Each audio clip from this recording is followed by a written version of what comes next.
montrer comment on installe un groupe froid. Donc il se compose dans un kit avec un évaporateur et un compresseur ainsi qu'un thermostat. Donc dans ce kit, vous ouvrez l'emballage, évidemment, vérifiez tous les articles. Bien lire le manuel parce qu'il y a quelques petites astuces à bien ne pas louper dans toute la procédure. Bien planifier l'installation, déterminer le meilleur chemin, le meilleur endroit pour l'installation du compresseur. Il faut qu'il soit aussi bien ventilé. Et enfin, rassembler tous les outils nécessaires pour l'installation. Donc des outils assez basiques, une perceuse, tournevis, clé plate, du mastic, un peu de mousse d'expansion pour boucher le trou que vous aurez fait de la glacière, quelques câbles et quelques cosses. D'abord, donc, décider de l'endroit où vous allez mettre le compresseur. Donc il faut que ce soit un endroit frais, sec, ventilé. Donc en général, près de votre cuisine, donc vous aurez ici votre glacière dans laquelle on va mettre l'évaporateur, et le compresseur, lui, peut être installé jusqu'à 2 mètres. On a 2 mètres, jusqu'à 2 mètres de flexible alu, donc on peut le mettre un peu plus loin, mais il faut qu'il soit quand même dans un espace ventilé pour que le compresseur soit bien ventilé et qu'il ait un meilleur rendement. Donc dans la glacière, on va fixer notre évaporateur, prévoir un endroit, un perçage où va sortir le flexible, qui va lui être ensuite raccordé au compresseur qui sera situé dans l'espace sous le meuble de cuisine.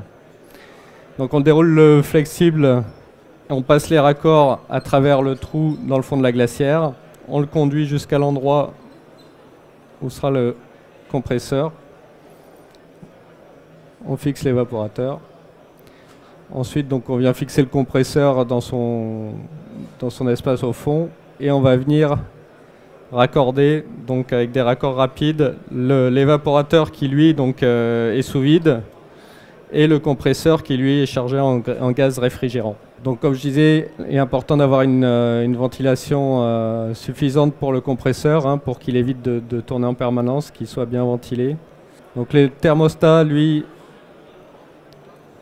se présente ainsi, et il sera donc raccordé à l'électronique du compresseur, et il a un petit capillaire ici qui est une sonde en fait, et qui va lui donner les indications de la température à l'intérieur de la glacière et déclencher le compresseur en fonction de ses besoins. Le thermostat, on peut le fixer aussi bien à l'extérieur qu'à l'intérieur de la glacière. Donc on va raccorder donc, les deux connexion rapide de l'évaporateur sur le mâle et le femelle du compresseur. Donc un peu de lubrifiant sur les raccords et sur les joints, donc ça, pour une meilleure connexion. On va visser petit à petit jusqu'à atteindre 2-3 mm d'espace d'accouplement, et à ce moment-là, en fait, vous avez un obturateur, c'est obturé au niveau du compresseur. L'autre côté, en serrant, va venir percer et ouvrir ce raccord et assurer la transmission du gaz dans l'évaporateur.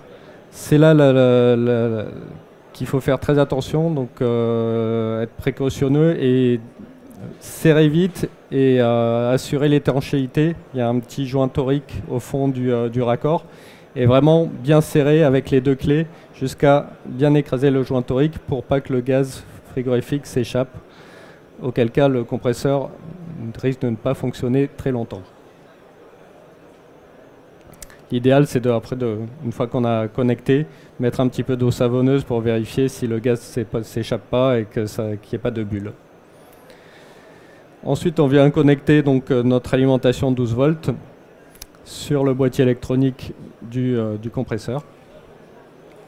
Donc il faut faire attention à bien dimensionner le câblage en fonction de la longueur disponible. On a des abacs pour ça.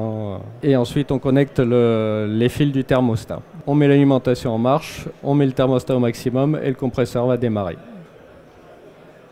Ensuite, on peut refermer le trou qu'on a fait dans le fond de la glacière. Et on peut y placer ses bières, son rosé bien frais pour passer une bonne journée.